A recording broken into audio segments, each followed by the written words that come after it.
तो अब क्लास 11 एजी math chapter 12 जिस चैप्टर का नाम है ऊंचाई और दूरी के प्रश्नों को हल करेंगे। तो यहाँ पहले प्रश्न में कहा जा रहा है कि एक वृक्ष की छाया 10√3 मीटर है। यदि वृक्ष की ऊंचाई 10 मीटर है तो सूर्य का उन्नतांश बताओ। तो देखिए चैप्टर 12 में जितने भी प्रश्न हैं हमें सभी प्रश्नों का पहले तो एक चित्र बनाना होगा। जब तक चित्र नहीं बना पाएंगे तब तक ठीक है। तो सबसे पहले तो हमें चित्र बनाना होगा। देखिए चूंकि हमें सूर्य का उन्नतांश ज्ञात करना है तो उन्नतांश को हम उन्नयन कोण कहते हैं। तो ऐसे सवालों में सिर्फ दो ही कोण बनेंगे, एक तो उन्नयन कोण बनेगा और दूसरा बनेगा अवनमन कोण। तो जो अवनमन कोण होता है उसे अवंतांश कहते हैं और जो उन्नयन कोण होता है उसे उन्नतांश कहते हैं। ठीक है, तो प्रश्न में हमसे उन्नयन कोण भी पूछा जा सकता है और यदि उन्नयन कोण नहीं होगा तो उन्नतांश होगा, और यदि अवनमन कोण नहीं पूछा गया है तो सवाल में हमसे पूछा जा सकता है अवंतांश ज्ञात कीजिए। तो पहले तो जान लेते हैं कि उन्नयन कोण और अवनमन कोण क्या होता है। देखिए जब हम कोई वस्तु नीचे से ऊपर रखी हुई वस्तु को देखते हैं, मतलब हम यहाँ पर हैं और यहाँ पर वस्तु रखी हुई है, तो मान लेते हैं कि यह वस्तु है और हम यहाँ पर हैं। तो यदि हम यहाँ से इस वस्तु को देखेंगे तो जो हमारी आँखों पर यहाँ पर कोण बनेगा इस प्रकार से, तो मान लेते हैं जैसे यहाँ पर कोई बन रहा है कोण थीटा। ठीक है, थीटा की जगह पर 30 डिग्री भी हो सकता है, 45, 60 कुछ भी हो सकता है। तो इस कोण को हम उन्नयन कोण कहते हैं। ठीक है, मतलब जब नीचे से जब ऊपर रखी हुई वस्तु को देखेंगे तब जो हमारी आंखों पर कोण बनेगा वह बनेगा उन्नयन कोण, जिसे हम उन्नतांश भी कहते हैं। ठीक है, और जब हम ऊपर खड़े हुए हैं और नीचे कोई वस्तु है, मान लेते हैं कि यह छत है जिस पर हम खड़े हैं और नीचे कोई वस्तु है, तो यदि हम यहाँ से इस वस्तु को देखेंगे तो जो हमारी आंखों पर यहाँ ऊपर बनेगा कोण वह कहलाएगा अवनमन कोण। ठीक है, मान लेते हैं कि यहाँ पर कोण बन रहा है, तो यह है अवनमन कोण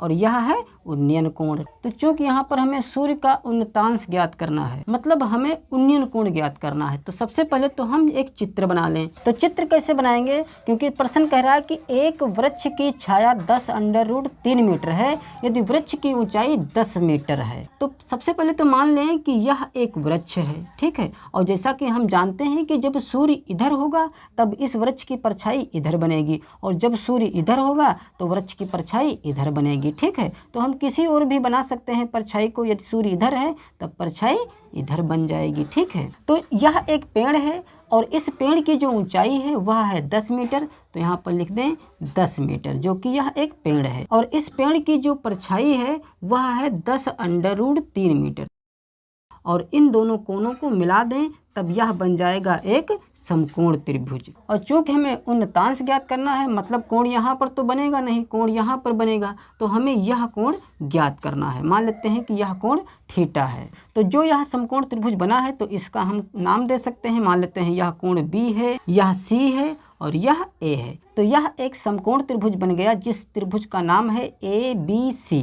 तो अब इस चित्र में हमें इस थीटा को पता करना है कि इस थीटा का मान कितना है।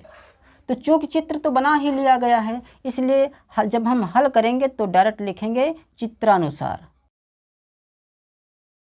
चित्रानुसार त्रिभुज ABC में।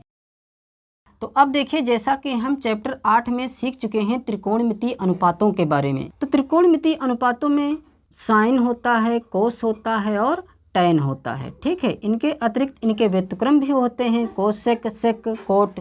तो यदि हम साइन कोस टैन ही ले लें तो साइन बराबर क्या होता है, लाल बटा कका से यदि हम इनका मान निकालें तो क्या हो जाएगा, साइन का हो जाएगा लंब बटे कर्ण, और कोस का हो जाएगा आधार बटे कर्ण, और टैन का हो जाएगा लंब बटा आधार।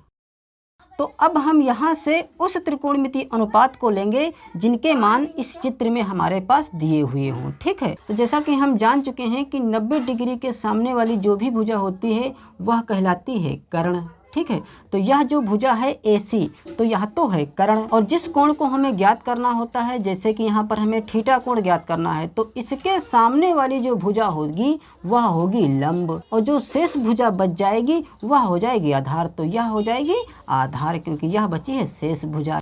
तो देखिए हमारे पास आधार का मान दिया हुआ है जो कि है 10√3 और लंब का भी मान दिया हुआ है जो कि है 10 मीटर। ठीक है, तो लंब और आधार किस त्रिकोणमितीय अनुपात में मिलेगा? तो देखिए tan में मिल जाएगा, हमें लंब भी मिल जाएगा और आधार भी मिल जाएगा। ठीक है, इसलिए इस चित्र में हमें tan का प्रयोग करना होगा। तो सीधे सीधे हम यहाँ पर लिखेंगे कि त्रिभुज ABC में tan थीटा बराबर क्या होता है? लंब बटे आधार।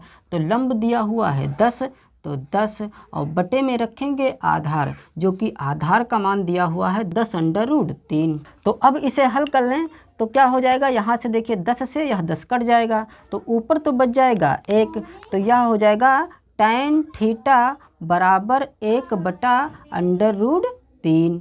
अब चूँकि हमें सिर्फ थीटा का ही मान ज्ञात करना है, तो थीटा का मान ज्ञात करने के लिए पहले तो हमें इस tan को हटाना पड़ेगा, और यह tan जब हट पाएगा जब इधर भी tan हो।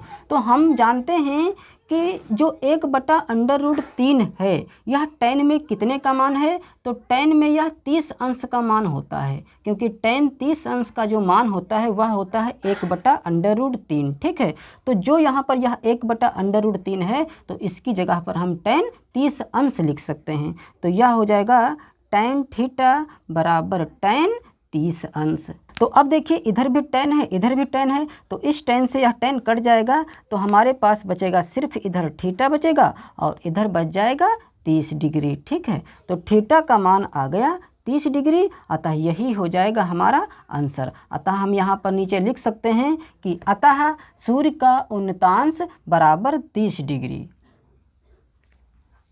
अब दूसरे प्रश्न में कह रहा है कि एक खंभे की छाया उसकी लंबाई की 1/√3 गुनी है, सूर्य का उन्नयन कोण ज्ञात कीजिए। तो देखिए इस प्रश्न में खंभे की बात की गई है। ठीक है, तो मान लेते हैं कि यह एक खंभा है और इस खंभे की छाया मान लेते हैं इधर ही बन रही है। इसका नाम दे दें B, इसका C और इसका नाम A दे दें, और यहाँ पर 90 अंश बनेगा। तो प्रश्न में कह रहा है कि एक खंभे की छाया उसकी लंबाई की 1/√3 गुनी है। तो देखिए यहाँ पर छाया की बात की गई है, मतलब जो खंभे की छाया है वह खंभे की लंबाई की 1/√3 गुनी है। जैसे मान लेते हैं कि खंभा जो है वह 5 मीटर लंबा है, तो चूँकि जो खंभे की लंबाई है वह 5 मीटर है, तो छाया की लंबाई कितनी हो जाएगी? क्योंकि कह रहा है कि जो छाया की लंबाई है वह खंभे की लंबाई की 1/√3 गुनी है। तो जो छाया है यह तो छाया है, यह खंभा है और यह छाया है, तो इसकी जो लंबाई हो जाएगी वह हो जाएगी 5 गुणा 1/√3। ठीक है, क्योंकि यहाँ पर गुनी की बात की गई है, मतलब हमें 5 में इसकी गुणा करा देनी होगी। ठीक है, तो चूँकि 5 तो यहाँ पर सिर्फ माने हैं हम, इसकी जो रियल लंबाई है खंभा की वह हमारे पास नहीं दी हुई है। तो सबसे पहले तो हम जो खंभे की लंबाई है वह मान लें। तो मान लेते हैं कि खंभे की लंबाई x मीटर है, तब छाया की लंबाई, तो छाया की लंबाई कितनी हो जाएगी? 5 माना गया था, तो 5 गुना 1/√3 किया गया है। चूँकि अब x माना गया है इसलिए हो जाएगा x गुणे 1/√3, या इसको हम x कम x/√3 भी लिख सकते हैं। ठीक है, जो कि यह माप भी मीटर में ही आएगी। तो चूँकि खंभे की लंबाई को x माना गया है तो यह हो जाएगा x, और जो इस छाया की लंबाई है वह है x/√3, और हमें ज्ञात करना है इस थीटा का मान, क्योंकि यहाँ पर कह रहा है कि सूर्य का उन्नयन कोण ज्ञात कीजिए, मतलब हमें इस कोण को ज्ञात करना है। तो चूँकि इस चित्र में भी देखिए हमारे पास लंब दिया हुआ है और आधार दिया हुआ है, इसलिए हम tan थीटा ही लगाएंगे। तो यहाँ पर लिखेंगे चित्रानुसार त्रिभुज ABC में, तो त्रिभुज ABC में tan लगा लें, तो tan थीटा बराबर क्या हो जाएगा? लंब बटा आधार। तो लंब है x और आधार है x/√3। तो जैसा कि हम जानते हैं कि यदि हमारे पास a/b और बटा c/d हो मतलब एक भिन्न यह है ऊपर a/b और इसके बटे दूसरी भिन्न है c/d। तब हम इसको कैसे हल करते हैं, ऊपर की जो भिन्न होती है a/b वह तो ज्यों की त्यों रहेगी, लेकिन जो यह मेन बटे के नीचे भिन्न है यह पलट जाएगी जब हम इस मेन बटे को गुणा बनाएंगे। तो जब हम इसको गुणा बनाएंगे तो d ऊपर चला जाएगा और c नीचे आ जाएगा, ठीक है। लेकिन यहाँ पर हमारे पास सिर्फ है x बटा √3। तो देखिए मेन बटा हमारा यह है, ठीक है। तो मेन बटे के नीचे है x बटा √3। तो इसमें क्या हो जाएगा, ऊपर मान लेते हैं कि यह भिन्न है x बटा 1, क्योंकि ऊपर भिन्न नहीं है तो हमने x बटा 1 करके ऊपर भी भिन्न बना लिया। तो क्या हो जाएगा, जब इस मेन बटे को गुणा बनाएंगे तो नीचे वाली भिन्न पलट जाएगी, मतलब √3 ऊपर चला जाएगा और यह x नीचे आ जाएगा, ठीक है। तो यहाँ से x कट जाएगा। तो जो चीज़ यहाँ पर बना है वही चीज़ हम इसको यहाँ पर नोट कर सकते हैं। तो यहाँ से इस x से यह x कट जाएगा तो हमारे पास बचेगा सिर्फ √3, तो बराबर में √3 बचेगा। अब चूँकि हमें सिर्फ थीटा का मान ज्ञात करना है तो हमें यह देखना होगा कि tan में कितने अंश का मान √3 होता है। तो हम जानते हैं कि tan में 60 अंश का मान √3 होता है। तो इस √3 की जगह पर हम लिख सकते हैं tan 60 अंश। अब देखिए दोनों तरफ से tan कट जाएगा तो यहाँ पर बचेगा थीटा और इधर बचेगा 60 अंश, ठीक है। अतः सूर्य का उन्नयन कोण आ जाएगा 60 अंश, अतः यही हो जाएगा हमारा आंसर। तो अब इस तीसरे प्रश्न में कह रहा है कि सूर्य का उन्नतांश कोण उस समय ज्ञात करो जबकि 12 मीटर ऊर्ध्वाधर लट्ठे की परछाई पृथ्वी पर 20 मीटर लंबी हो, ठीक है। मतलब एक लट्ठा है और उस लट्ठे की जो परछाई बन रही है वह 20 मीटर है। जिसे मान लेते हैं कि 12 मीटर यह लट्ठा है जो कि ऊर्ध्वाधर है। ऊर्ध्वाधर का मतलब है खड़ी हुई लाठी है, ठीक है। इस प्रकार से नीचे पड़ी हुई नहीं है। तो इस लट्ठे की जो परछाई बन रही है पृथ्वी पर वह बन रही है 20 मीटर। देखिए जो यह लट्ठा है यह है तो सिर्फ 12 मीटर का, लेकिन जो इसकी परछाई बन रही है वह 20 मीटर की बन रही है, ठीक है। यह सब कुछ डिपेंड करता है सूर्य पर कि सूर्य कहाँ पर है। सूर्य यदि यहाँ पर होगा तब तो परछाई कुछ नहीं बनेगी, और यदि जितना ही सूर्य इधर जाएगा उतनी ही परछाई बढ़ती चली जाएगी, ठीक है। तो हमें यह पता करना है कि सूर्य का उन्नयन कोण कितना रहा होगा कि 12 मीटर लट्ठे की परछाई 20 मीटर हो गई है, ठीक है। तो यदि हम इन दोनों कोणों को मिला देंगे तब यह बन जाएगा एक समकोण त्रिभुज जिसका नाम दे दें बी, सी और ए। तो यह 90 अंश है, तो यह कर्ण है, और यह चूंकि हमें इस कोण को ज्ञात करना है तो यह लंब हो जाएगा और यह आधार हो जाएगा, ठीक है। तो चित्रानुसार त्रिभुज ABC में समकोण त्रिभुज भी यहाँ पर लिख सकते हैं, ठीक है। तो त्रिभुज ABC में क्या हो जाएगा, क्योंकि हमारे पास आधार है और लंब है इसलिए हम tan थीटा ही लगाएंगे, क्योंकि tan थीटा बराबर होता है लंब बटे आधार। तो लंब है इस वक्त 12 और आधार है 20। तो जब हम इसको काटेंगे तो चूंकि दोनों संख्याएं 4 से कट जाएंगी तो यह हो जाएगा 4 तियां 12, 4 पंचे 20। तो tan थीटा का जो मान आया है वह आया है 3/5। तो देखिए जो यहाँ पर यह 3/5 आया है, और हम सीख चुके हैं कि tan में किसी भी कोण का मान 3/5 नहीं होता है। इसलिए हम क्या करेंगे, चूँकि हमें थीटा ही ज्ञात करना है तो थीटा बराबर क्या हो जाएगा, इस tan को हम इधर भेज देंगे तो यह हो जाएगा 3/5 इधर देखिए ऑलरेडी है, और जब यह tan उठकर इधर आएगा तो यह बन जाएगा tan इनवर्स। इसको पढ़ेंगे हम tan इनवर्स। इस tan इनवर्स का मतलब होता है 1/tan, और चूंकि हमें थीटा का मान ज्ञात करना था तो थीटा का मान आ गया है tan इनवर्स 3/5। अतः यह हो जाएगा हमारा आंसर। अब इस चौथे प्रश्न में कह रहा है कि 20 मीटर ऊंचे नदी के पुल से एक नाव का अवनमन कोण 30 अंश का है। पुल के आधार से नाव की दूरी ज्ञात कीजिए। तो जैसा कि प्रश्न में कहा गया है कि 20 मीटर ऊंचे नदी के पुल से, तो जो पुल की ऊंचाई है वह है 20 मीटर। तो यह है पुल जिस पुल की ऊंचाई है 20 मीटर और नीचे बह रहा है यह पानी, और मान लेते हैं कि यहाँ पर है नाव। तो चूंकि अब हम इस पुल पर खड़े हुए हैं और इस पुल पर से हम इस नाव को देख रहे हैं तो अवनमन कोण तो बनेगा ही बनेगा, क्योंकि हम ऊपर से किसी वस्तु को नीचे की ओर देख रहे हैं, ठीक है। तो जो हमारी आंखों पर कोण बनेगा वह बनेगा अवनमन कोण। तो यहाँ पर बन गया है अवनमन कोण जो कि यह है 30 अंश का। तो चूंकि यह 30 अंश का कोण है इसलिए यह भी 30 अंश का ही होगा, क्योंकि ये दोनों कोण हैं। तो हमें यह पता करना है कि पुल के आधार से नाव की दूरी कितनी है। तो चूंकि यह है पुल का आधार, ठीक है, तो हमें यह पता करना है कि यहाँ से जो यह नाव है तो इस नाव की दूरी यहाँ से कितनी है। और पिछले सवालों में क्या होता था, ये दूरी और ये दूरी दे रखी होती थी, लेकिन इसमें तो दिया नहीं है। तो हम थोड़ी देर के लिए मान लेते हैं कि यह दूरी जो है वह है x मीटर की। तो यहाँ से मान लेते हैं कि यह दूरी है x मीटर। मतलब इस बार हमें x का मान ज्ञात करना है, ठीक है। x का मान अगर ज्ञात हो जाए तो हम पता कर लेंगे कि पुल के आधार से इस नाव की दूरी कितनी है। तो यहाँ पर भी लिख सकते हैं कि माना पुल के आधार से नाव की दूरी बराबर x मीटर। तो मान लिया गया कि पुल के आधार से नाव की दूरी x मीटर है। तब समकोण त्रिभुज ABC में, ठीक है, तो यहाँ पर लिख सकते हैं समकोण त्रिभुज, या डायरेक्ट लिख दें तब त्रिभुज ABC में। तो त्रिभुज ABC में तो देखिए इसमें भी हमें tan थीटा ही लगाना पड़ेगा, क्योंकि हमारे पास देखिए लंब का मान दिया हुआ है और आधार का मान हमें ज्ञात करना है, ठीक है। तो इसमें भी हम tan का ही प्रयोग करेंगे। तो क्या हो जाएगा tan थीटा। तो थीटा इस वक्त दे रखा है जो कि दिया हुआ है 30 डिग्री, और पहले यहाँ पर हम थीटा मानते थे, लेकिन इस प्रश्न में थीटा का मान दिया हुआ है जो कि है 30 डिग्री।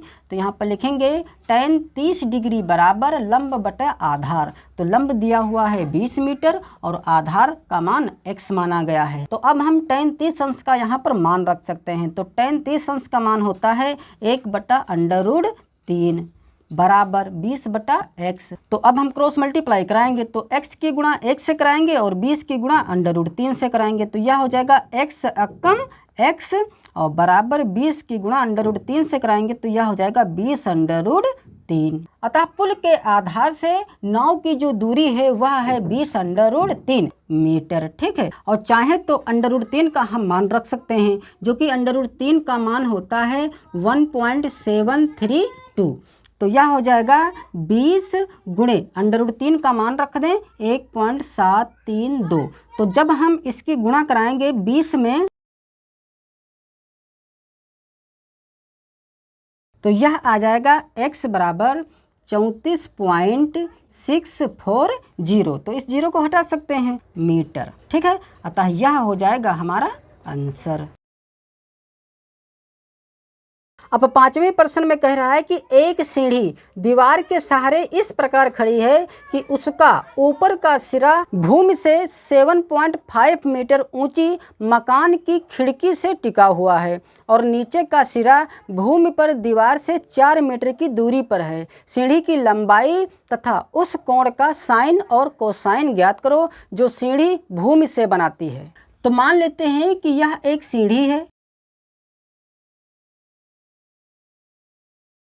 तो यह एक सीढ़ी है जो कि यह 7.5 मीटर ऊंची मकान की खिड़की से टिकी हुई है। मतलब जो इस सीढ़ी का ऊपरी का यह सिरा है यह 7.5 मीटर ऊंची मकान की खिड़की से टिका हुआ है। तो मान लेते हैं कि यह मकान है और इस मकान की जो खिड़की यहाँ पर है वह है 7.5 मीटर ऊंचाई पर। और फिर कह रहा है कि और नीचे का सिरा, सीढ़ी के नीचे का सिरा भूमि पर दीवार से 4 मीटर की दूरी पर है। मतलब यहाँ से यहाँ तक की जो दूरी है,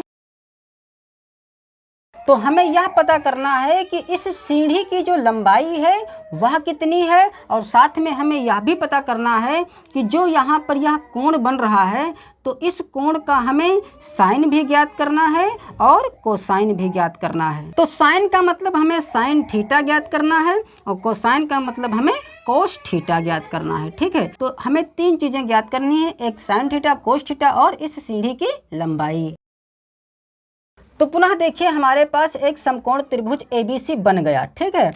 तो चूंकि 90 अंश के सामने यह सीढ़ी रखी हुई है तो सीढ़ी क्या हो जाएगी, कर्ण का काम करेगी और यह आधार हो जाएगा और यह लंब हो जाएगा। तो इस सीढ़ी की जो लंबाई है वह तो हम 2 प्रकार से ज्ञात कर सकते हैं। पहले तो हम यहाँ पर इस थीटा का मान ज्ञात कर लें और जब थीटा का मान ज्ञात हो जाएगा तब हम इस सीढ़ी का मान ज्ञात कर सकते हैं, या हम पाइथागोरस प्रमेय की सहायता से भी हम इस सीढ़ी की लंबाई ज्ञात कर सकते हैं। क्योंकि हमारे पास लंब भी दिया हुआ है, आधार भी दिया हुआ है, तो हम इस कर्ण का मान ज्ञात कर सकते हैं। त्रिभुज ABC में पाइथागोरस प्रमेय से। तो पाइथागोरस प्रमेय हम सीख चुके हैं, जो कि होती है कर्ण स्क्वायर बराबर लंब स्क्वायर प्लस आधार स्क्वायर। तो कर्ण का मान तो हमें ज्ञात करना है, जो कि कर्ण है सीढ़ी। तो लंब का मान हमारे पास दिया हुआ है, जो कि है 7.5 मीटर, और इसका करना है हमें स्क्वायर। फिर प्लस आधार का मान दिया हुआ है 4, तो यह हो जाएगा 4 का स्क्वायर। तो सबसे पहले तो हमें 7.5 का वर्ग करना होगा। तो पहले 7.5 की गुणा 7.5 में कराकर इसका वर्ग पता कर लें। तो यह आ जाएगा 56.25। तो बराबर यहाँ पर लिखेंगे 56.25 और प्लस 4 का वर्ग करेंगे तो 4 चक्कू हो जाएगा 16। तो अब हमें 56.25 में 16 जोड़ देना है। तो जब हम इसमें 16 ऐड करेंगे तो यह आ जाएगा 72.25। और चूंकि हमें कर्ण ज्ञात करना है, तो जो यहाँ पर यह स्क्वायर लगा हुआ है, तो इस स्क्वायर को उठाकर जब हम इधर लाएंगे तो इधर बन जाएगा अंडर रूट। तो अब हमें 72.25 का वर्गमूल ज्ञात करना होगा।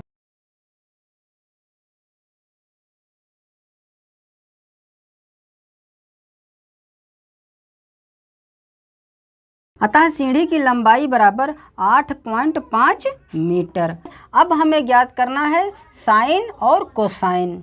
तो यहाँ पर लिखेंगे साइन थीटा बराबर, तो साइन थीटा बराबर क्या होता है, लाल बटा काका के अनुसार लंब बटा कर्ण। तो लंब यहाँ पर है 7.5 और कर्ण है, कर्ण का मान आया है 8.5, तो बटे में रखेंगे 8.5। तो यह आ जाएगा 15/17। तो एक आंसर हमारा यह आ जाएगा। अब हमें ज्ञात करना है कोस थीटा। तो कोस थीटा बराबर हो जाएगा आधार बटे कर्ण। तो आधार है 4 और कर्ण का मान आया है 8.5। तो इसको जब हम हल करेंगे तो दशमलव से ऊपर 0 बढ़ जाएगा। एक जब दशमलव यह कटेगा तो ऊपर 0 बढ़ जाएगा और दोनों संख्याएं 5 से कट जाएंगी, तो 5 से काट दें तो यह हो जाएगा 5 8 40 और यह हो जाएगा 17 5 85। तो हमारे पास बचेगा 8 और बटे में बचेगा 17। अतः तीसरा आंसर हमारा यह आ जाएगा। तो एक आंसर हमारा यह हो जाएगा और दूसरा आंसर यह हो जाएगा और तीसरा आंसर यह हो जाएगा। अतः यही तीनों हो जाएंगे हमारे आंसर। अब जो शेष क्वेश्चन बचे हैं उनको अगले वीडियो में करेंगे।